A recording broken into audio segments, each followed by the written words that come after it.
दोस्तों, क्या हो अगर भविष्य में धरती का टेम्परेचर इतना बढ़ जाए कि जहां सरवाइव करना मुश्किल हो जाए। सी लेवल इतना बढ़ जाए कि सभी बड़े शहर पानी के अंदर चला जाए। खतरनाक फ्लड, स्टॉर्म, ड्राउट्स आने की चांसेस भी दुगनी हो जाए। ये सब एक्सट्रीम वेदर कंडीशन का ही कारण है क्लाइमेट चेंज, जो कि बहुत ही बड़ा एक ग्लोबल इशू है। तो आज के इस वीडियो में जानते हैं क्लाइमेट चेंज के बारे में।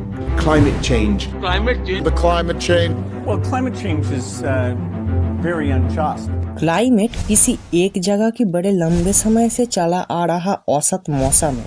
इसी औसत मौसम में बदलाव को ही क्लाइमेट चेंज कहते हैं। क्लाइमेट चेंज कोई 1-2 महीनों में होने वाला इवेंट नहीं है। एक लॉन्ग टर्म इवेंट है जिसमें हजारों लाखों साल लग सकता है। लेकिन पिछले 2-3 दशक में हमारा क्लाइमेट बहुत ही तेजी से बदल रहा है। IPCC के एक रिपोर्ट के अनुसार अगले 20 सालों में अर्थ का एवरेज टेम्परेचर 1.5 डिग्री सेंटीग्रेड तक बढ़ जाएगा अगर ह्यूमन एक्टिविटीज को कंट्रोल नहीं किया जाए तो, जो अर्थ के इकोसिस्टम के लिए एक परमानेंट डैमेज साबित होगा। बढ़ती क्लाइमेट चेंज के पीछे बहुत सारा कारण है, जिसमें पहला कारण green house gas emission. Green house gas वो गैस है जो सूरज से आने वाली गर्मी को एटमॉस्फेयर के बाहर जाने नहीं देती, जिसमें अर्थ का टेम्परेचर दिन प्रतिदिन बढ़ रहा है। इसे ग्रीन हाउस इफेक्ट कहते हैं।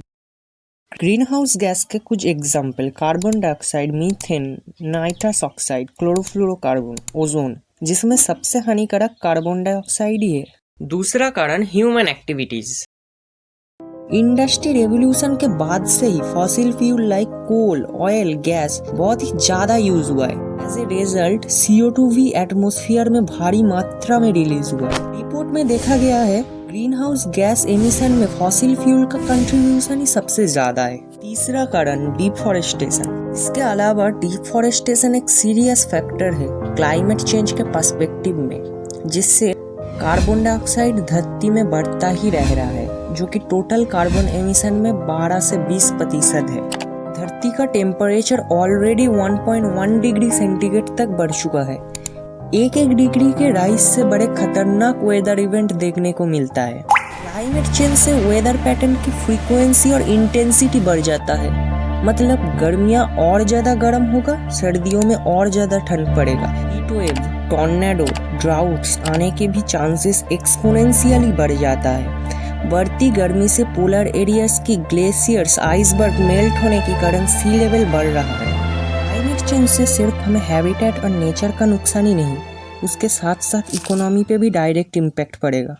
The reserve bank of India के एक रिपोर्ट के अनुसार बढ़ती गर्मी के कारण लेबर आवर में घटती दिख सकती है और 2030 तक भारत के GDP का 4.5% तक जोखिम में पड़ सकता है। दोस्तों, अब हम जिस स्थिति में हैं वहाँ से इंडिविजुअल एफर्ट से भी नेग्लिजिबल फर्क पड़ेगा। आज के दिन गवर्नमेंट के पॉलिसी चेंजेस ही रियल चेंज ला सकता है दुनिया को बचाने के लिए। जैसे कि सरकार को पेट्रोलियम प्रोडक्ट्स में ज़्यादा से ज़्यादा टैक्स लगाना पड़ेगा। सारे दुनिया के सरकारों को डीजल से इलेक्ट्रिक व्हीकल पर शिफ्ट होना पड़ेगा। रिन्यूएबल एनर्जी को ज़्यादा से ज़्यादा इम्पोर्टेंस देना पड़ेगा।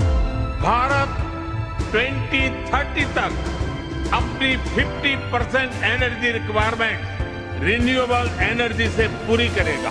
भूटान जैसी कंट्री ऑलरेडी कार्बन नेगेटिव हो चुकी है। जब जनता प्रेशर बनाएगी ऐसी पॉलिसी चेंजेस के लिए, तो सरकार भी इस प्रॉब्लम को एक्नॉलेज करेगा और कदम उठाने के लिए मजबूर भी होगा। उम्मीद करता हूँ इंडिया जैसी कंट्री पे भी ऐसी पॉलिसी चेंजेस जल्द से जल्द देखने को मिलेगा।